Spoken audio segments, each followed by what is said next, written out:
The US is losing an information war to alternative media outlets, including RT. That's the message from Hillary Clinton to Congress members who are questioning the State Department's $47 billion budget request for next year. And as RT's Gani Chichikian reports, the US Secretary of State says Washington needs to step up its propaganda efforts. Hillary Clinton was defending her department budget in Congress. She says a major reason the State Department needs money is because the U.S. is losing the information war. And among those media who are winning that war, Hillary Clinton named RT. I'll be very blunt in my assessment. Al Jazeera is winning. The Chinese have opened up a global English language and multi-language television network. The Russians have opened up an English language network. I've seen it in a few countries, and it's quite instructive. Mrs. Clinton says she's leading an effort to spread U.S. propaganda through new media, with Twitter feeds in Arabic and Farsi. But on global stage, the U.S. trails when it comes to television. She basically said the U.S. should step up propaganda efforts and get back, quote, in the game of doing, quote, what we do best.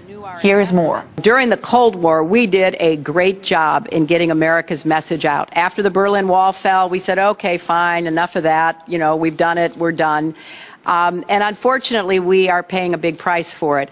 And our private media cannot fill that gap. In fact, our private media, particularly cultural programming, often works at counter purposes to what we truly are as Americans and what our values are. I remember having an Afghan general tell me that the only thing he thought about Americans is that all the men wrestled and the women walked around in bikinis, because the only TV he ever saw was Baywatch and Worldwide Wrestling. Some 5 years ago, Western media outlets, including BBC and CNN, basically had a monopoly in the coverage of world news. Things have changed a lot since then. More and more viewers across the world tune into various foreign media to get a fresh take on the events. RT presence on YouTube, for example, is a real hit, almost 300 million views. CNN has something like 3 million. Al Jazeera's coverage of the unrest in the Middle East and in North Africa has outdone the U.S. presentation of the events. While many are happy to see this emerging media variety, the head of a U.S. agency that manages the country's government-run international broadcasting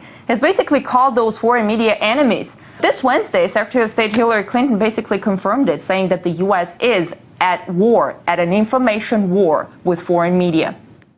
Now, the US is being left behind in the global media race because the country isn't committed to freedom of speech. That's according to investigative journalist Danny Schechter.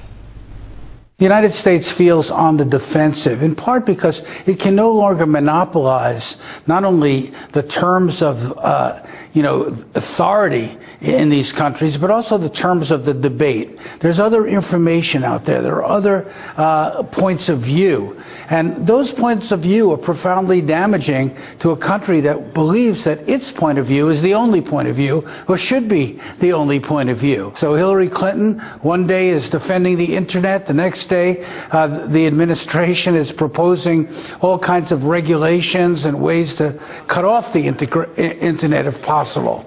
There's no real commitment to the kind of freedom of diverse speech that we really need if we're going to be in a democracy at home and in a community of nations overseas. We can't dictate what people believe anymore. Now, America is losing the war of words to new players, RT being one of them. US top diplomat Hillary Clinton has lamented that foreign English language media is putting homegrown news networks to shame. She's asked Congress for more cash to promote America's agenda abroad. But media professor Christopher Chambers doubts the money will produce balanced reporting.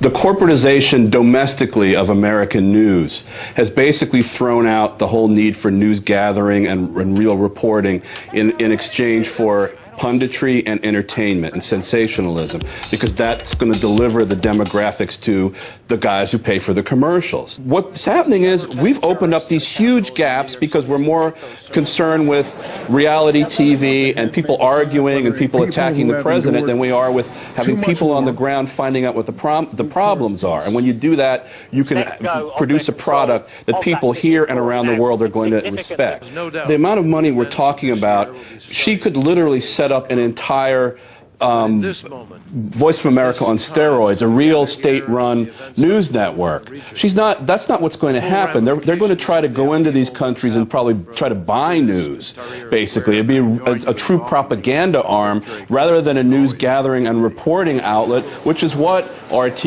Al Jazeera, and the Chinese network are going to be. Yes, they're going to have their messages, but they are real news networks. They are pretty much where CBS, ABC, NBC were 30 years ago before things fell apart and got re-corporatized.